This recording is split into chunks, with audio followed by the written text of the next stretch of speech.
The following was recorded in front of a live studio audience at the Studio 21 Podcast Cafe. This is the United Podcast Network. Welcome to Spouses Talking Houses with husband and wife real estate team Jennifer and Brian Frost.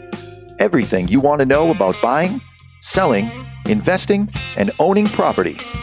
So let's get real about real estate.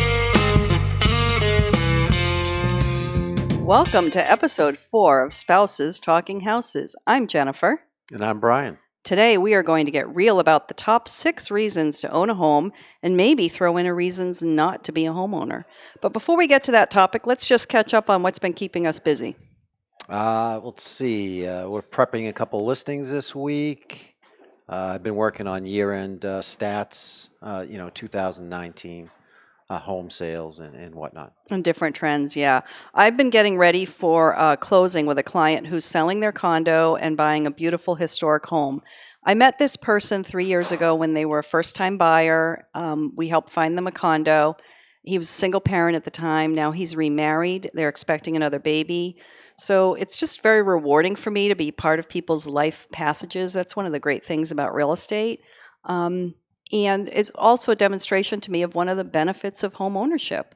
You know, that they had the condo and now they're able to take the equity out of that and use it to buy the next house. Yeah, it's the American dream for sure. It is. So let's count down 6 reasons to own your home. We'll start with number 6, and that would be kids and pets. Kids and pets. Hey, they both need yards, don't they? With family living, a lot of times people are going to want an extra bedroom or 2, playrooms, just more space in general. We know there are a limited number of rentals that allow pets. I certainly get phone calls from people who are looking for rentals, and it's the first question that I ask is, do you have pets? Because that's going to narrow the search down.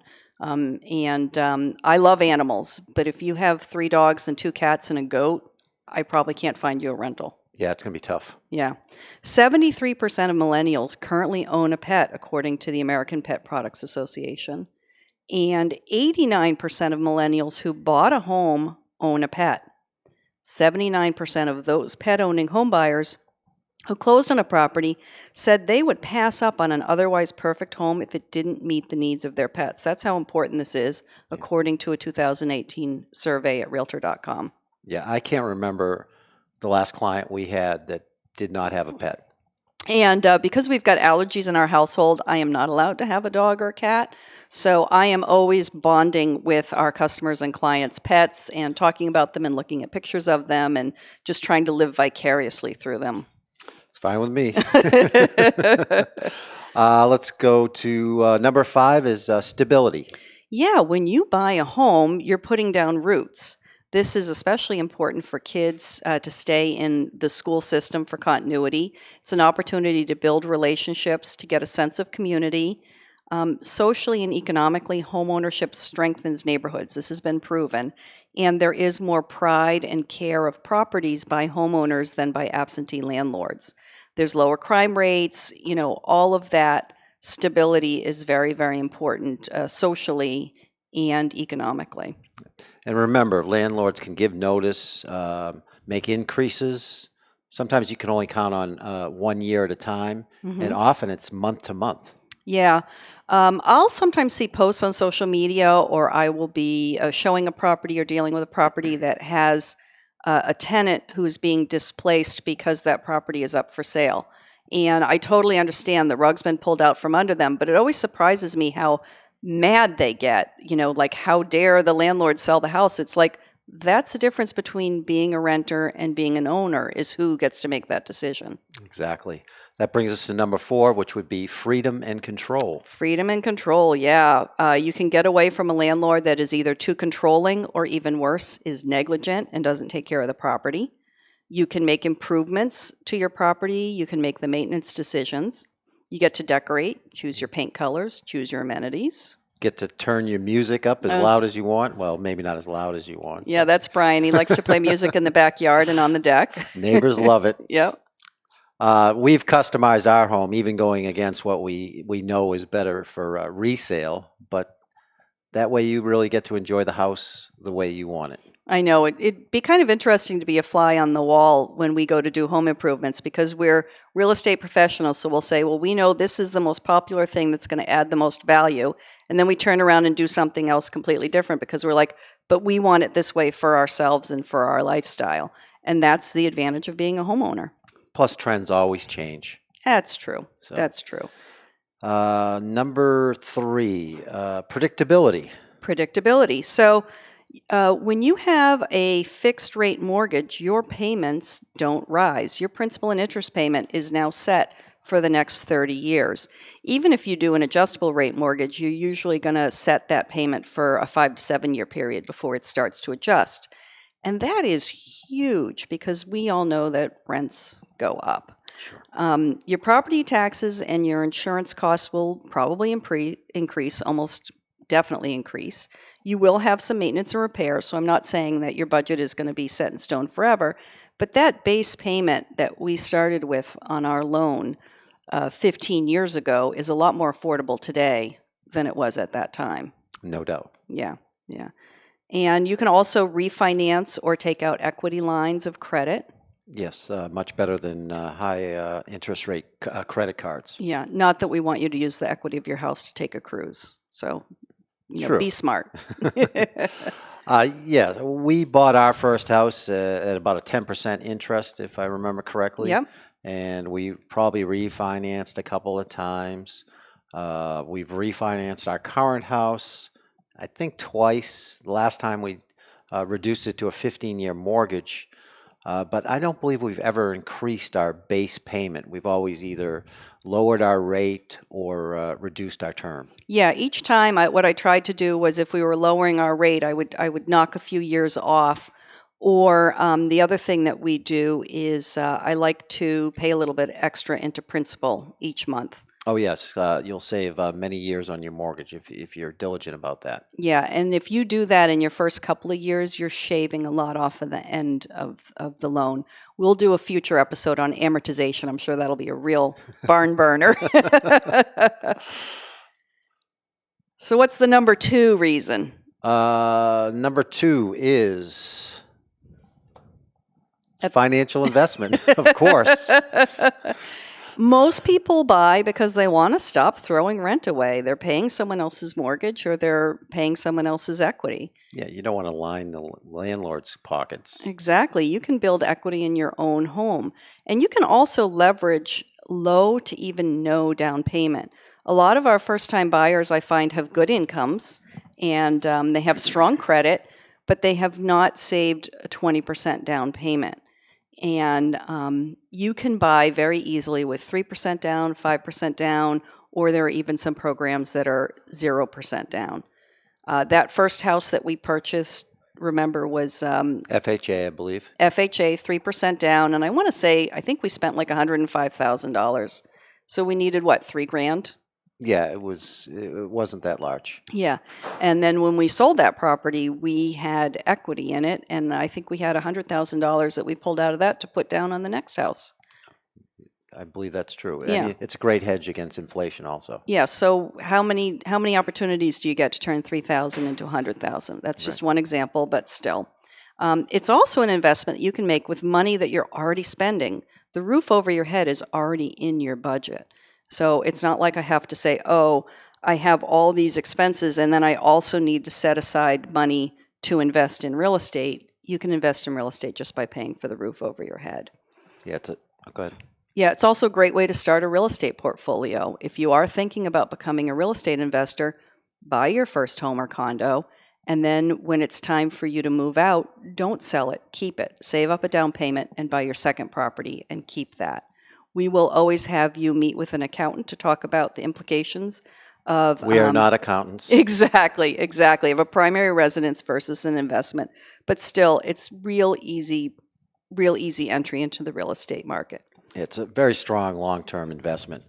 According to the National Association of Realtors, home prices have increased an average of 4% from 1989 to 2019. Yeah, so that's 4% a year, and then it's also compound interest. Exactly. So, again, you're already paying for the roof over your head. It is, however, not a short-term investment. It really is a long-term investment. The number one reason to own a home, tax advantages. Tax No one advantages. likes paying a lot of tax. Yeah, nobody raises their hand and say, "Oh, I'm so happy to pay taxes." Interest deduction every year. This is a huge deduction for the middle class. This is probably the most common large deduction for Americans right now. And the National Association of Realtors lobbies to protect this deduction for homeowners. I know Washington lobbyists are not popular either, but this is something that the realtors as a group have been standing up for the average American homeowner for a long time. You also are able to deduct your property taxes and some of the costs involved in buying a home. You get a capital gains exclusion when you sell your home and roll it over into the next property. And also you have a lifetime capital gains exclusion. So that is a wealth builder for a lot of families that they don't have to pay taxes on. In addition, there's tax credit for first-time home buyers. There's some rebates for energy efficient improvements.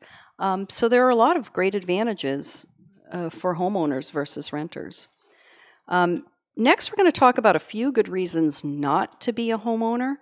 First, however, we're going to check in with Brian for How's the Market, sponsored by Real Value Appraisal. How's the market? Let's look at Massachusetts here in January 2020. As with New Hampshire, 2019 was another banner year for the Massachusetts housing market. It was, yeah. The median statewide price for pending single-family homes in Massachusetts saw almost 11% increase to $415,000, while condominiums saw a 7% increase to $385,000 compared to December 2018. Overall, home prices in most areas continue to rise due to high demand, low inventories, and favorable mortgage rates. So do you know, when I started in the 1980s, I remember this vividly, the average sales price was $160,000 and new construction was $200,000. So we've come a long way. We have. Speaking of appreciation.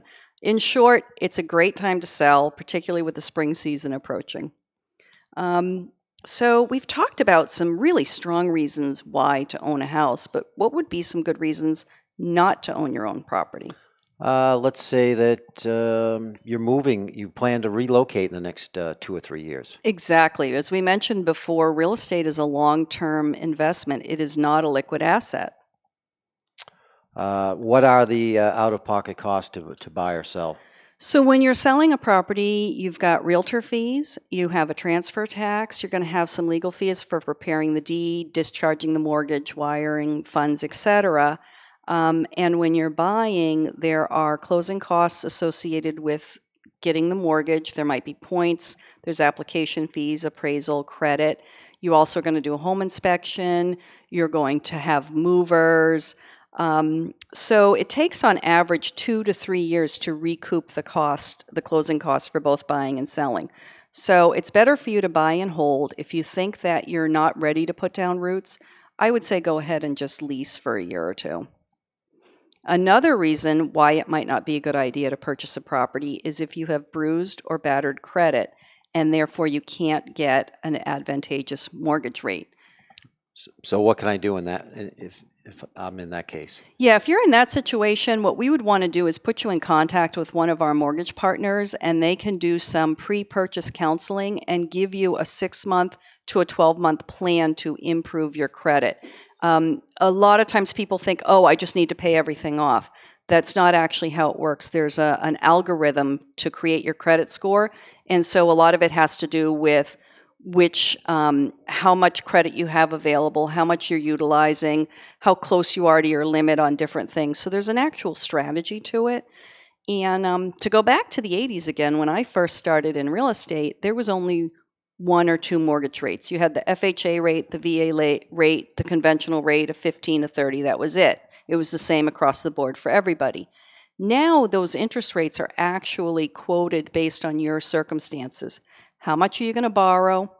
What type of property you're buying, what your mortgage program is, and what your credit score is. So your credit score influences your mortgage rate. If you just take even a month or two to improve your credit rate, you're going to get a better mortgage rate. The other thing is that if there are 2 borrowers, the lower credit score is the one that's going to determine your interest rate. It doesn't matter what the higher one is. It's the lower one that's going to impact that.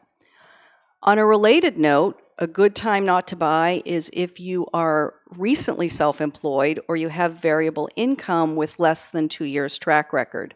Again, this affects your ability to get the mortgage. And quite honestly, it's hard to budget properly if you don't have a steady track record for your income. And so you might just want to take the breather Sure. and get ready to buy there. Okay. Another reason not to own a home, you are relocating to an entirely new area and want to get to know the region first. Yeah, there's definitely pros and cons. If you're coming in cold to an area, it's a little bit difficult to make a huge decision and a huge financial investment about buying. So a lot of people like to rent first, get to know the area, get comfortable in their job, etc. The flip side of that, though, is a lot of times when people are moving in for job-related relocation, they have families and they're very focused on school systems. And I will say, if you choose a rental, then you have just enrolled your child into a specific school system. And now when you go to buy in a year, you're going to want to stay in that same area. So if it becomes just as permanent almost a decision or just as critical a decision. So a lot of times in that case, I will work with families and we are looking at both rentals and purchases simultaneously and then making a decision. Another reason not to be a homeowner, and I'm going to flip from the first-time buyers to sort of the other stage of life, which is you might be moving into a nursing home or a long-term care facility in the future. We recommend that you visit with an estate planning attorney. I do see that people will go ahead and transfer their property into a family member's home, into a family member's name. Yeah, usually or a trust. Or a trust of some sort, or something like that, exactly. And on a related note, you might not be capable or you might travel and not be inclined to maintain a property. Or homes in your price range might be money pits. It's not good to buy a money pit. No. So there is the convenience of just calling the landlord. Or if we're looking at properties that need a lot of work, we can also talk to you about getting a rehab loan so that you can go ahead and get that thing fixed up and livable right from the start. I guess that's about it. Why don't you summarize, Jennifer? Sure. So there's some good reasons to own a home. You might have pets or kids or want pets or kids. Stability, freedom. It's a great investment. You've got tax benefits. There's predictability and real estate appreciation. Some reasons not to own are credit or income issues. Wanting to skip maintenance. I want to skip maintenance. Oh, well, me too, but I just put it on your list. That's not going to work. You could be new to the area, or for estate planning purposes, you might want to sell your home or transfer it out of your name. 78% of non-owners do believe that home ownership is a good financial investment. Again, that's a National Association of Realtors statistic. And we've seen some interesting things. We've sold a couple of multifamilies in Medford and Somerville for clients that these were their parents' homes. Right. And these properties were built in the 70s. They were modest properties. They were people of modest means. And they rented some units out some years. They had family members in them in other years. And today they're worth $700,000 and $800,000. Yeah, a lot of them are built way before the 70s, I might add. Well, yeah, but I'm just saying that's when those families Right. purchased them. Oh, okay. Yeah. So one extra bonus reason is I want to tell you that your parents, they want you out of their house. 17% of millennials who bought homes were moving out of their parents' house, so they went directly from their parents' house to buying. They decided not to rent at all, and they took that advantage of being able to save up by staying in their parents' homes. So. And now the in-laws want to move in too. Right, exactly. Move out of your parents' house and make an apartment for them. Right. Well, we enjoyed the opportunity to get real about real estate. We're also grateful to Ed Sullivan, our producer. Please like, subscribe, review, and share Spouses Talking Houses with your friends, family, neighbors, and we can even keep your pets company when you're not home. Take care.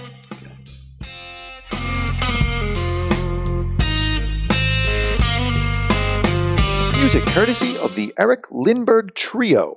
Please visit his website at www.ericlindberghworld.com. Jennifer and Brian are licensed to practice real estate in New Hampshire and Massachusetts. Brian is also a certified general appraiser in New Hampshire. They are not lawyers, accountants, home inspectors, or therapists. Real estate customs and rules may be different in your area. Each Keller Williams Realty office is independently owned and operated. The Realtor name is trademarked to members of the National Association of Realtors. If you are currently under contract with a real estate agent, this is not intended as a solicitation. Views expressed on this podcast by Jennifer may not be shared by Brian and vice versa, nor are they necessarily the views of Keller Williams Realty. The views and opinions expressed by the hosts, guests, or callers of this program do not necessarily reflect the opinions of the Studio 21 Podcast Cafe, the United Podcast Network, its partners, or affiliates.